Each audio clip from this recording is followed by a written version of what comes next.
Selamat datang di saluran yang menghargai waktu Anda. Oh, tunggu, sepertinya tidak. Kalau Anda klik video ini, kemungkinan besar Anda baru saja menghabiskan 2 jam memantau kolom komentar artis yang sedang cerai, hanya untuk memastikan siapa yang memegang hak asuh kucing Persianya. Luar biasa, dedikasi Anda pada urusan yang sama sekali tidak menambah saldo rekening Anda, benar-benar patut diacungi jempol, atau mungkin disuntik vitamin otak. Mari kita jujur, hidup kita sendiri mungkin sedikit membosankan. Cicilan motor masih sisa 20 tahun, jemuran belum diangkat, dan prestasi tertinggi kita minggu ini adalah tidak menangis saat melihat harga cabai. Maka dari itu, mengikuti skandal perselingkuhan aktor tampan atau drama siapa menyindir siapa di Instagram adalah bentuk pelarian yang paling hakiki. Mengapa harus memperbaiki hidup sendiri kalau kita bisa menghakimi hidup orang lain dari balik layar ponsel yang retak? Bayangkan Anda bangun pagi, alih-alih minum air putih atau bersyukur masih bernafas, jari Anda secara otomatis melakukan senam ritmik di layar smartphone. Targetnya jelas, apakah si selebgram itu sudah mengunggah foto galaunya? Apakah sang pejabat sudah memberikan klarifikasi tentang mobil mewahnya yang katanya hasil nabung dari uang jajan? Ini adalah bentuk altruisme yang sangat tinggi. Anda rela mengorbankan waktu produktif, koneksi sinapsis di otak, dan kuota internet demi memikirkan nasib rumah tangga orang yang bahkan tidak tahu Anda ada di dunia ini. Anda adalah pahlawan tanpa tanda jasa, atau lebih tepatnya, pengamat tanpa tanda kerja. Ada kepuasan tersendiri, bukan? Saat melihat seorang pejabat publik tertangkap kamera sedang makan malam mewah saat rakyatnya sedang antre bansos. Di titik itu, kita merasa seperti detektif sekelas Sherlock Holmes, padahal cuma modal jempol berminyak bekas gorengan. Kita analisis gestur tubuhnya, kita bedah merek jam tangannya, dan kita tulis komentar pedas seolah-olah kita adalah hakim agung di pengadilan moralitas internet. Lalu ada para selebriti. Hubungan mereka itu seperti paket promo internet, cepat aktif, banyak kuota drama, tapi masa aktifnya sangat singkat. Kita mengikuti setiap episode percintaan mereka seolah-olah itu adalah kurikulum wajib pendidikan nasional. Kita tahu persis kapan mereka mulai unfollow satu sama lain, tapi kita lupa kapan terakhir kali kita menelpon orang tua sendiri. Prioritas yang sangat solid, kawan. Secara biologis, otak manusia diciptakan untuk memproses informasi penting demi kelangsungan hidup. Nenek moyang kita memikirkan cara menghindari terkaman harimau. Kita memikirkan apakah inisial A di unggahan galau seorang penyanyi itu merujuk pada mantan pacarnya atau sekedar typo saat ingin menulis ayam geprek. Ini adalah evolusi yang terbalik. Kita sedang membangun peradaban di mana pengetahuan tentang siapa tidur dengan siapa lebih dihargai daripada bagaimana cara membayar pajak. Jika alien mendarat besok dan meminta rangkuman pencapaian manusia, jangan kaget kalau yang mereka temukan adalah ensiklopedia lengkap tentang skandal foto kamar mandi seorang menteri. Jadi, silahkan lanjut. Gulirkan terus layar itu sampai jempol Anda kram. Pastikan Anda tahu setiap detail dari skandal terbaru. Karena pada akhirnya, saat Anda tua nanti, Anda tidak akan mengingat momen-momen indah dalam hidup Anda, tapi Anda akan ingat dengan jelas warna baju yang dipakai seorang artis saat dia meminta maaf karena ketahuan memakai obat terlarang. Sungguh, sebuah warisan intelektual yang sangat membanggakan untuk diceritakan pada anak cucu. Atau setidaknya, itu akan menjadi bahan obrolan yang bagus saat kita semua mengantre di pintu kegagalan masa depan. Mari kita bicara tentang fenomena nitip sendal. Ini adalah puncak dari kemalasan intelektual manusia modern. Anda melihat sebuah unggahan skandal yang baru berumur 3 menit dan apa yang Anda lakukan? Menaruh komentar, nitip sendal, atau info pusat, atau menyimak. Secara psikologis, ini adalah upaya menyedihkan untuk merasa menjadi bagian dari sejarah. Anda ingin berada di barisan terdepan saat sebuah reputasi hancur berkeping-keping. Anda merasa seperti jurnalis investigasi peraih Pulitzer, padahal Anda hanyalah pengangguran terselubung yang sedang menunggu air mendidih untuk mie instan. Kenapa kita begitu haus akan keruntuhan orang lain? Karena saat kita melihat seorang artis kaya raya menangis di depan kamera karena diselingkuhi, atau seorang pejabat gagah tertunduk malu dengan rompi oranye, ada sirkuit di otak kita yang menyala kegirangan. Nama ilmiahnya mungkin Schadenfreude, tapi nama gaulnya adalah mampus lo. Melihat orang sukses jatuh ke lubang sampah membuat hidup kita yang pas-pasan ini terasa sedikit lebih bisa ditoleransi.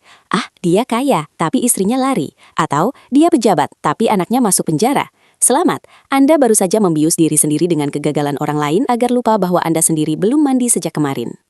Sekarang, mari kita bedah skandal para pemangku kebijakan. Ini adalah genre favorit saya. Kalau artis, skandalnya tentang cinta terlarang.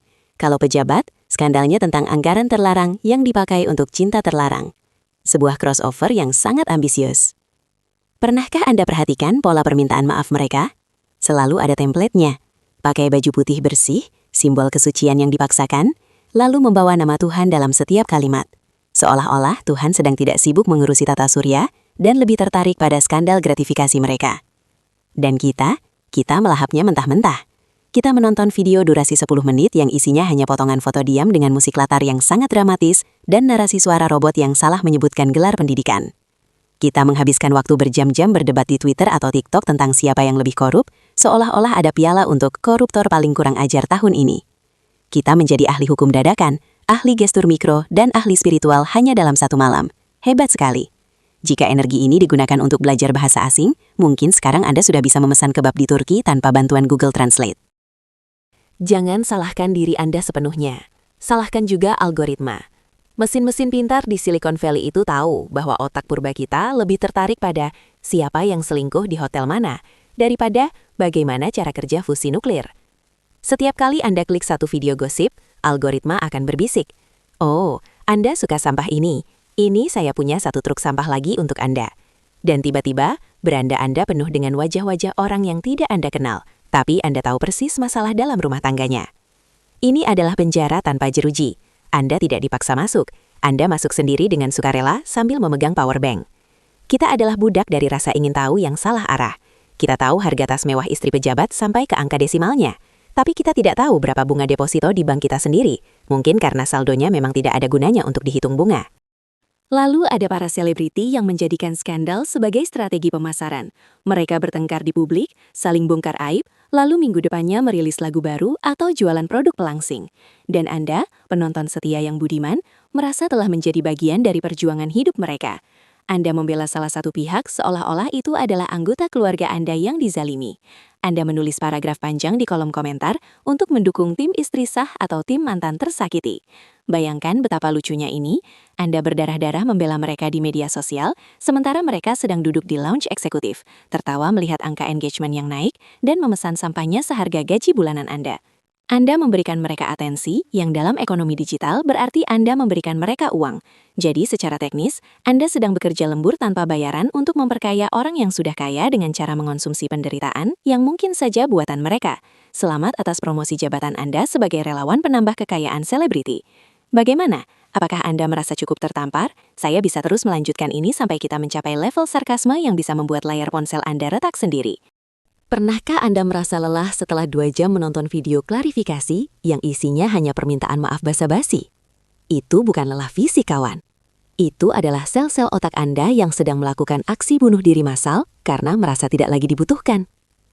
Dulu, manusia menggunakan imajinasinya untuk memetakan rasi bintang. Sekarang, kita menggunakan kapasitas kognitif kita untuk mengingat silsilah keluarga selingkuhan seorang penyanyi dangdut yang bahkan lagunya tidak pernah kita dengar sampai habis. Kita telah menciptakan Wikipedia skandal di dalam kepala kita. Jika ada kuis berhadiah 1 miliar rupiah dengan pertanyaan, siapa nama asisten rumah tangga artis X yang membocorkan foto di grup WhatsApp? Anda pasti akan menekan bel paling cepat. Tapi kalau ditanya, apa cita-cita Anda 5 tahun ke depan? Anda akan terdiam seperti manekin toko baju yang sedang krisis identitas. Ini adalah bentuk pengerdilan diri yang paling sopan. Kita menjadi penonton di kehidupan kita sendiri, tapi menjadi komentator paling vokal di kehidupan orang lain. Kita adalah sutradara tanpa film, penulis tanpa buku, dan kritikus tanpa karya. Mari kembali ke para pejabat kita yang terhormat. Saat skandal pribadi mereka terungkap, entah itu video mesum di Hotel Melati atau pamer kekayaan hasil sulap anggaran, reaksi kita adalah sebuah simfoni kemarahan yang sangat terkoordinasi. Kita memaki di kolom komentar, membuat utas panjang di Twitter atau X, atau apapun namanya nanti, dan menuntut mereka mundur. Namun, mari kita jujur pada diri sendiri. Apakah kita benar-benar peduli pada integritas negara? Ataukah kita hanya menikmati sensasi menjadi orang suci selama 5 menit? Menghujat pejabat yang korup atau asusila memberikan kita moral high ground. Kita merasa jauh lebih baik dari mereka, karena kita tidak atau belum punya kesempatan untuk korupsi miliaran rupiah. Padahal, di saat yang sama kita mungkin masih suka memotong antrian di pom bensin, atau menyogok polisi saat kena tilang. Tapi hey, selama kita bisa menghujat orang di layar kaca, Dosa-dosa kecil kita terasa seperti debu di padang pasir, bukan? Kita menghabiskan waktu berhari-hari membahas satu skandal, sementara kebijakan publik yang benar-benar mencekik leher kita lewat di bawah radar tanpa kita sadari. Itulah trik sulap tertua di dunia. Beri mereka drama, dan mereka akan lupa bahwa kantong mereka sedang dicopet. Sekarang, coba perhatikan standar konten yang kita konsumsi. Dulu, untuk masuk televisi atau dikenal publik, seseorang setidaknya harus punya bakat, meskipun bakatnya cuma menyeimbangkan sendok di hidung. Sekarang, cukup buat skandal, pakai baju seksi atau bertengkar dengan tetangga sambil direkam. Dan voila, Anda adalah bintang baru. Kita sedang menciptakan pasar bagi orang-orang yang tidak kompeten. Semakin bodoh atau semakin tidak tahu malu seseorang, semakin tinggi rating yang kita berikan. Kita mengeluh kenapa kualitas bangsa menurun, sementara kita sendiri yang menyuapi algoritma dengan klik, share, dan komentar pada konten-konten sampah tersebut. Kita adalah kurator dari museum kebodohan kita sendiri. Kita lebih tahu perkembangan operasi plastik seorang artis daripada perkembangan teknologi AI yang mungkin akan menggantikan pekerjaan kita tahun depan. Tapi tidak apa-apa, setidaknya saat kita menganggur nanti, kita punya banyak bahan gosip untuk dibicarakan dengan sesama pengangguran di warung kopi. Sangat visioner. Kenapa kita tidak bisa berhenti? Karena kita takut. Takut dianggap tidak gaul jika tidak tahu siapa pelakor terbaru minggu ini. Takut tidak bisa nyambung saat teman-teman kantor membicarakan skandal video syur yang sedang viral. Ketakutan akan ketinggalan informasi sampah ini disebut FOMO. Tapi saya lebih suka menyebutnya takut kehilangan sampah. Kita memanjakan rasa ingin tahu kita pada hal-hal yang tidak memiliki nilai residu. Informasi tentang skandal itu seperti kapas manis. Terlihat besar, manis di awal, tapi begitu masuk mulut langsung hilang dan hanya menyisakan rasa lengket yang tidak berguna. Bayangkan jika waktu yang Anda habiskan untuk mencari tahu siapa pemilik asli jet pribadi itu digunakan untuk, saya tidak tahu, mungkin belajar memasak telur ceplok yang sempurna? Setidaknya perut Anda kenyang. Sekarang, perut Anda lapar, mata Anda perih, dan otak Anda penuh dengan informasi tentang gaya hidup orang kaya yang hanya membuat Anda semakin depresif. Pernahkah Anda menyadari bahwa permintaan maaf sekarang sudah punya estetikanya sendiri?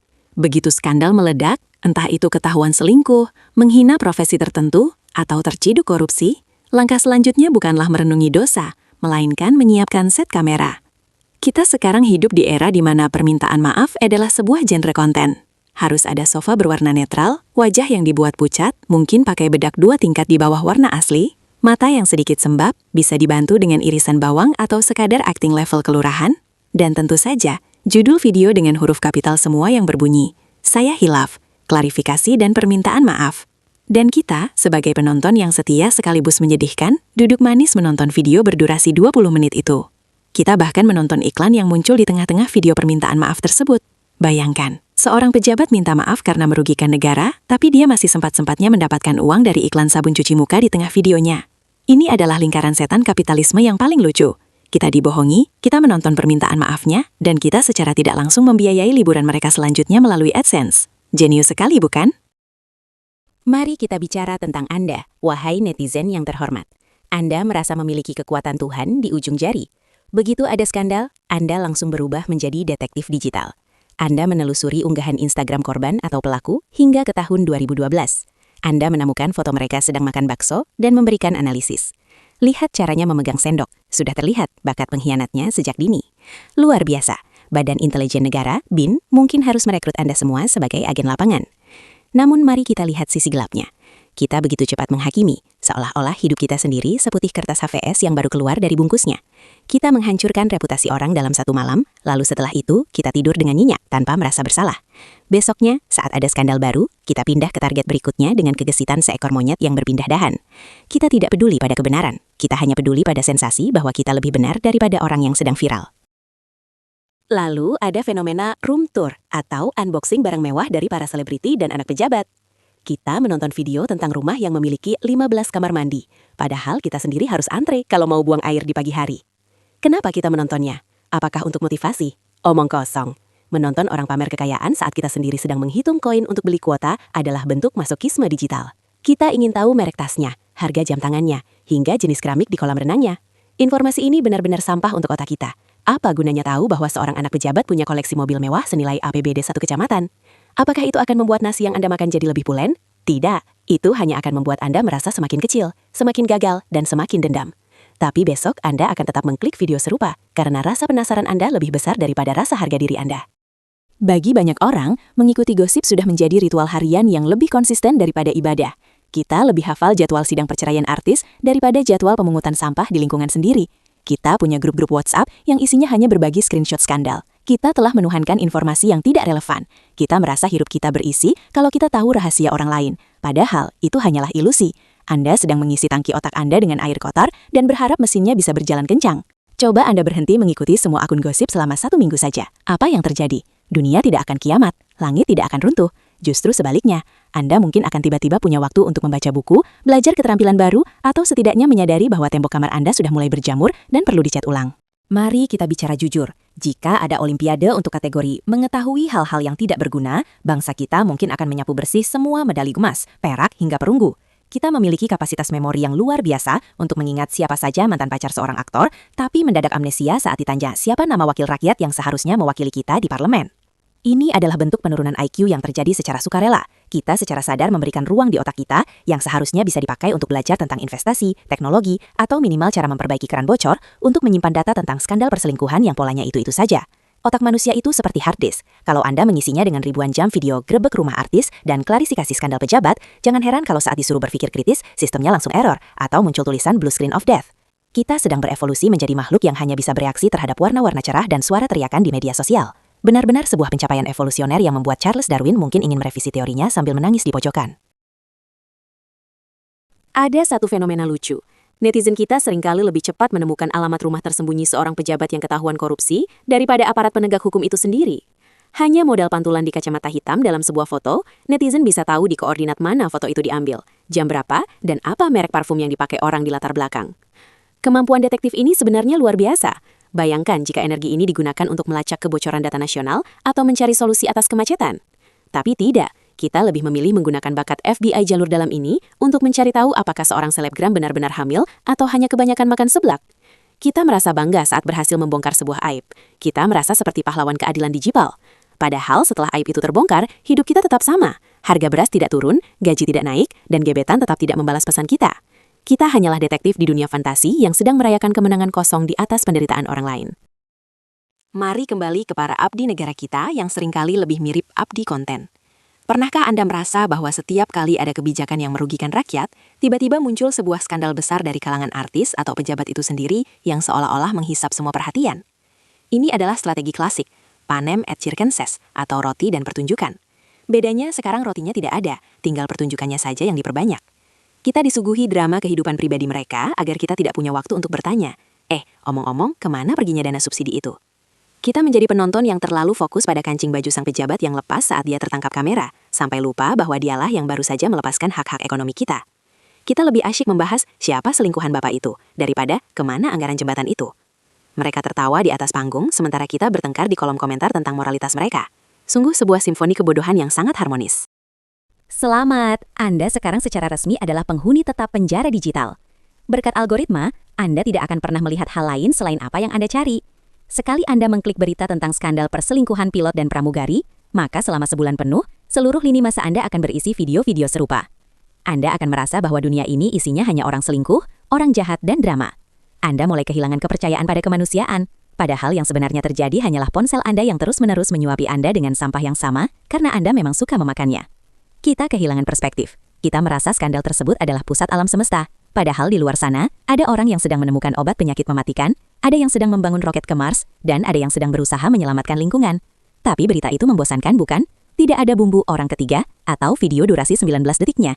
Jadi ya sudah, mari kita kembali ke kubangan gosip kita yang hangat dan menjijikan ini. Mari kita bicara tentang nasib para manusia mungil yang belum sempat memilih nama mereka sendiri, tapi sudah punya 2 juta pengikut di Instagram. Ya, saya bicara tentang anak-anak selebriti atau pejabat. Di dunia yang kita agung-agungkan ini, privasi adalah barang mewah yang tidak berlaku bagi bayi yang lahir dari rahim viralitas. Bahkan, sebelum si bayi bisa melihat dengan jelas, dia sudah harus melakukan endorsement bantal bayi atau susu formula. Kita, sebagai netizen yang haus akan konten, menonton setiap detiknya. Kita membahas kemiripan hidungnya dengan sang ayah atau menebak-nebak apakah dia akan menjadi penerus skandal orang tuanya. Bayangkan betapa lucunya atau tradisnya saat anak ini tumbuh dewasa nanti. Dia tidak perlu menulis riwayat hidup karena seluruh dunia sudah tahu kapan dia pertama kali buang air besar lewat unggahan story ibunya. Kita secara kolektif ikut membesarkan anak orang lain secara digital, sementara keponakan sendiri di dunia nyata kita lupa namanya. Inilah bukti bahwa kita lebih peduli pada aset konten orang kaya daripada hubungan darah kita sendiri. Jangan lupakan momen-momen saat kekuatan jempol kita melintasi batas negara. Begitu ada artis luar negeri atau pejabat asing yang dianggap menyinggung perasaan kolektif kita atau terlibat skandal dengan orang lokal, kita langsung melancarkan invasi digital. Ribuan komentar berbahasa Indonesia yang seringkali menggunakan bahasa kasar yang diterjemahkan secara paksa lewat Google Translate membanjiri akun mereka. Kita merasa telah melakukan bela negara. Kita merasa sangat patriotik karena telah merundung orang di internet sampai mereka menutup kolom komentar.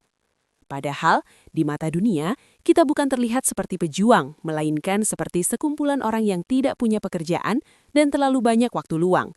Kita sibuk menertibkan moral orang asing, sementara trotoar di depan rumah kita sendiri masih dipakai jualan kaki lima sampai menutup jalan. Tapi sekali lagi, menghujat orang jauh lebih mudah daripada memperbaiki diri sendiri, bukan? Jadi, setelah berjam-jam atau beribu-ribu kata kita membedah kegilaan ini, apa yang kita dapatkan? Apakah kita merasa lebih pintar? Tidak. Apakah saldo rekening kita bertambah? Pasti tidak. Mungkin sekarang saatnya kita melakukan hal yang sangat radikal, sesuatu yang belum pernah Anda lakukan dalam waktu lama.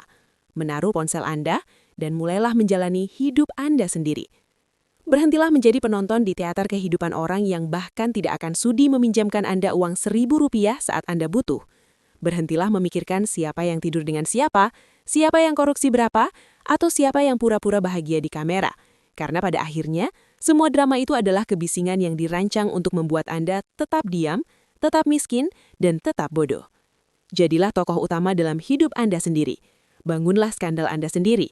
Misalnya, skandal menjadi terlalu sukses sampai tetangga Anda bingung Anda kerja apa.